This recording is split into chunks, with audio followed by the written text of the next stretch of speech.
اب جو ہے یوسفی صاحب کا اقتباس جو ہے سیزر، ماتہاری اور مرزا آپ کے سامنے پیش کریں گے فواد خان۔ اے اللہ، یہ ہاتھی کا ہاتھی کتا کہے کو لے آیا؟ چوکیداری کے لیے؟ کس کی؟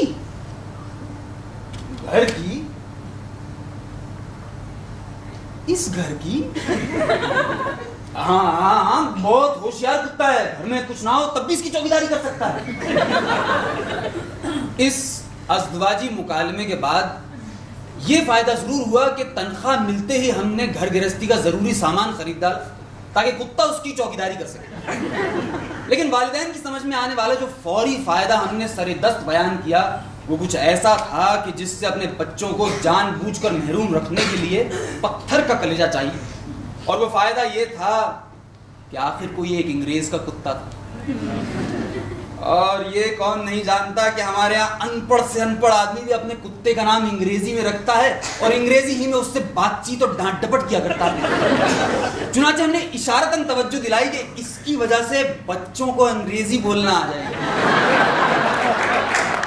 یہ سنتے ہی بیگم نے کتے کے سر پر پیار سے ہاتھ پھیرا اور زنجیر ہمارے ہاتھ سے ایسے فیصلہ کن جھٹکے سے کھینچ لی جیسے لیڈی میکبیتھ نے میکبیتھ کے ہاتھ سے خنجر چھینا تھا۔ Infirm of purpose, give me thy dagger۔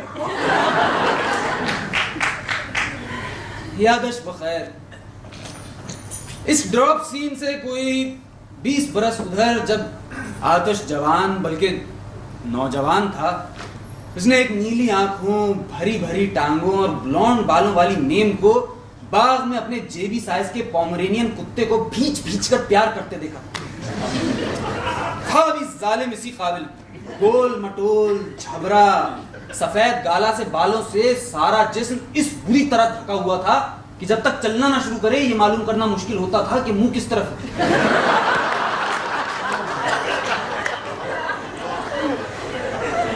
کیا زمانہ تھا وہ بھی، جب ہر چیز جوان تھی، ہر چیز حسین تھی اور ہر چیز پر ٹوٹ کے پیار آتا تھا۔ کیسے مہکتے دہکتے دن تھے، میری سانس میں ہے گرمی کہ یہ لو سی چل رہی ہے۔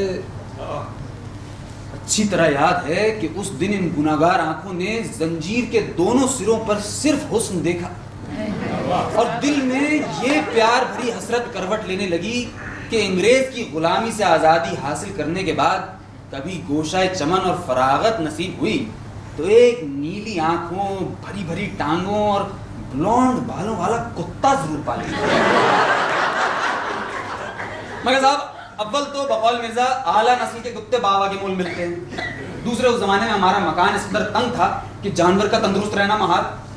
تو خدا بھلا کرے مسٹر ایس کے ڈین صاحب کا جو ہماری آتش شوق کو ہوا دیتے رہے۔ یہ ہمارے دور پرے کے عزیز ہمسائے تھے، ان کے پاس ایک بڑا جید کتا تھا، خالص گرے ہاؤنڈ، جسے پڑوسیوں کا خون پلا پلا کر پال رہے تھے۔ دہنے رسا رکھتا تھا، جسم تتیہ جیسا اور مزاج بھی ایزن۔ یوں تو بھونکنے کے تمام متداول اصناف میں استادانہ مہارت رکھتا تھا، لیکن چاندنی چھٹکی ہو اور طبیعت حاضر تو کچھ ایسی اوریجنل طرز اختیار کرتا کہ جتنی دفعہ بھونکتا طبیعت کو ہر بار ایک نئی کوفت حاصل ہوتی۔ ویسے دیکھا گیا ہے کہ یوں ہی شوقیہ بھونکنے والے کتوں کا سانس 2-4 دفعہ ٹیاؤں ٹیاؤں کرنے کے بعد ہی اٹھ جاتا ہے، مگر یہ کتا بقول مرزا اردو میں بھونکتا تھا، یعنی بھونکتا ہی چلا جاتا تھا۔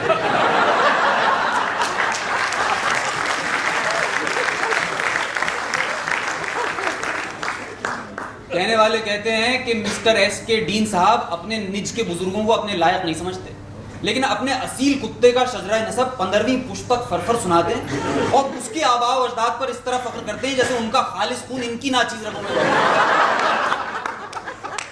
ایک دن ہم سے کہنے لگے، سوئز نہر کے اس طرف ایسا خالص و خونخوار کتا ڈھونڈنے سے نہیں ملے گا، اس کا دادا 15 جون 1941 کو پانڈے چری میں دیسی کتوں سے لڑتا ہوا مارا گیا۔ چاندنی رات تھی، ہو ہو کا عالم، چوراہے پر گھمسان کا رن چڑھا تھا، کتوں کے پشتے لگ گئے تھے۔ سارے محلے میں مشہور تھا کہ اگر کوئی ان کے گھر گھبرایا فائر بریگیڈ کو بھی فون کرنے چلا جاتا تو وہ اسے اپنے مرحوم کتے کا ایلبم دکھائے بغیر فون کو ہاتھ نہیں لگانا. اچھا مسٹر ڈین کی ان کے ڈرائنگ روم میں ایک بڑی سی تصویر بھی ٹکی تھی جو انہوں نے اپنے کتے کے جیتے ہوئے تمغے اور کپ کے ساتھ کھڑے ہو کر اور اس کی ٹرافیوں کے ساتھ کھڑے ہو کر کھنچوائی تھی. ایک دن دیرینہ حسرت و شیفتگی کے پیش نظر ہماری انہوں نے ہمیں تخلیے میں اپنے موجودہ کتے کے والد مرحوم کا بھونکنا سنایا. خود سن کر آپ دیدہ ہوئے اور ہمیں بھی ان کی حالت دیکھ کر رونا آنے لگا. اچھا کتا پالنے کی حسرت کا اظہار ہم نے بارہا مرزا کے سامنے کیا مگر وہ کتے کا نام آتے ہی کاٹنے کو دوڑتے ہیں. ہمارا ہٹاؤ نہایت واحد جانور ہے, بالکل بے مصرف. اس کی تخلیق کا واحد مقصد یہ تھا کہ پطرس اس پر ایک لاجواب مضمون لکھ سکیں سو وہ عرصہ ہوا پورا ہو سکے. اب اس نسل کو زندہ رہنے کا کوئی حق حاصل نہیں. وہ تو یہاں تک کہتے ہیں کہ اگر یہ نسل ناپید ہو بھی گئی تو اردو طنز نگاروں سے نام چلتا رہے گا. اچھا ویسے دیکھا گیا ہے کہ مرزا کی معلومات جانوروں کے معاملے میں اس ظالمانہ حد تک ادھوری ہے کہ ابھی کل شام تک ہی وہ لومڑی کو گیدڑ کی مادہ سمجھے بیٹھے تھے اور غضب خدا کا بڑے چونٹے کو عام چونٹی کا نر. لیکن کتوں کے معاملے میں خصوصیت سے تعصب برتتے ہیں اور اپنی پچ میں ایک سے ایک دلیل پیش کرتے ہیں. مثال کے طور پر ایک دن ہم سے کہنے لگے بھائی جس گھر میں کتا ہو اس گھر میں چوری نہیں, رحمت کے فرشتے بھی داخل نہیں ہو سکتے. چوروں کا داخل نہ ہونا تو سمجھ میں آتا ہے, یہ رحمت کے فرشتوں کو کس کا ڈر ہے؟ اس لیے کتا ناپاک ہوتا ہے, لیکن اسے صاف ستھرا بھی تو رکھا جا سکتا ہے. انگریزوں کو دیکھیے کیسے صبح شام نہلاتے ہیں. اما اوپلے کو صبح شام صابن سے دھو گے تو کیا پاک ہو جائے گا؟ کہ بھائی سوال ہی پیدا ہوتا ہے کہ کتا ناپاک ہوا کیسے؟ ارے بھائی کچھ ویسی کوئی تم سے سیکھے. اللہ بخش نانی جان کہا کرتی تھی کتے کے منہ میں سور کی رال ہوتی ہے. یہ آپ نے اچھوتی توجہ پیش کر دی ناپاکی کی. دیکھو بھائی ایک موٹی سی پہچان ہے, بتا دیتا ہوں. جس جانور کو مسلمان کھا سکتے ہیں وہ پاک. اس لحاظ سے مسلمان ممالک میں بکروں کو اپنی پاکیزگی و طہارت کے سبب خاصا نقصان اٹھانا پڑا. ہم بکنے والے بکا کریں. مسلمانوں نے ہمیشہ کتوں کو کتا ہی کہا, کبھی بڑے آدمیوں کے نام سے نہیں پکارا. بڑے آدمیوں کی بھی ایک ہی رہی. آپ نے سنا نہیں سبھی کتے نسلی طور پر کسی زمانے میں بھیڑیے ہوا کرتے تھے. آدمیوں کی صحبت میں رہ کر ان کا بھیڑیا پن جاتا رہا, جبکہ آدمی خود ان کی صحبت. ارے بے تم پھر لٹریچر بولنے لگے, میرے منہ بس کری ہو یار. اس بارہ خاص میں مرزا کے نسلی تعصب کی جڑیں ان کے سگ گزیدہ بچپن تک پہنچتی تھیں. لہذا ہم نے اس معاملے میں ان سے الجھنا مناسب نہ سمجھا اور چپ چاپ اپنی کتا رکھنے کی آرزو کو پالتے رہے. حتیٰ کہ وہ دن آ گیا کہ جب ہمارا انگریز افسر بھاری دل اور اس سے بھی زیادہ بھاری قدموں کے ساتھ اپنے وطن کی طرف روانہ ہوا, لیکن جانے سے قبل اس تعلق کی خاطر کی بنا پر جو اس کو ہم سے اور ہم کو اس کے کتے سے تھا دریافت کیا. مگر چاہو تو ہمارا کتا بطور یادگار رکھ سکتے ہو. امپورٹڈ السیشن ہے, 13 ماہ کا. سیزر کہہ کر پکارو تو دم ہلاتا ہے. آپ یقین نہیں کر سکتے اس صلاح خاص میں ایک کمزور دل رکھنے والے کے لیے للچاہٹ کے کیا کیا سامان پوشیدہ تھے. اس میں مطلق شبہ نہ تھا کہ اس سے بہتر یادگار اور کوئی نہ ہو سکتی تھی کہ کتا جب بھی بھونکے گا افسر کی یاد تازہ ہو جائے.